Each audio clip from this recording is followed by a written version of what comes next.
To my dear friends, this Shabbat we will conclude Sefer Bamidbar with our reading of Parshat Matot to Maasei. Sefer Bamidbar is about the journey of the Jewish people from Mitzrayim to Eretz Yisrael. And this journey is a microcosm for our own journeys, in our own lives. And we see it's very interesting in the Psukim, we read that Moshe narrates the story. He tells us the different locations that the Jewish people traveled to. Vayichtov Moshe et Motzaehem leMaaseihem. But Parshanim raise the following question. We're told that Moshe writes their Motzaehem leMaaseihem. Motzaehem is where they came from Mitzrayim, and the places that they were going to. But then the end of the pasuk switches the wording around, and it says Motzaehem, Maaseihem leMotzaehem.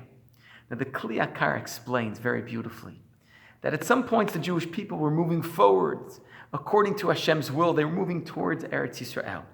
But there were also moments when they were taking a step back, when they were going back leMotzaehem to Mitzrayim. And this, I believe, is so important for our own lives.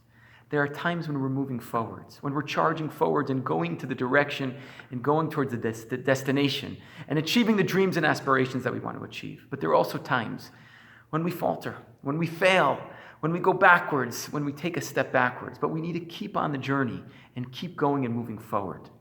This week, with everything going on in Israel, with a potential lockdown, it feels like we're moving backwards, that we've taken a step backwards. We were moving forwards for a good few months, getting out of this whole predicament, but now we feel like we've moved backwards. And this has caused some despair and frustration and angst. But I think we have to look at the big picture, that ultimately we're moving forwards. And even if there's a step back, even if we've lost our step, even if we've faltered, we have to learn our lesson and keep moving forward, just like the Jewish people, as they travel from Eretz Mitzrayim, the Holy Land, to Eretz Yisrael. Wishing all of you a beautiful, restful, and calm Shabbat. Shabbat Shalom.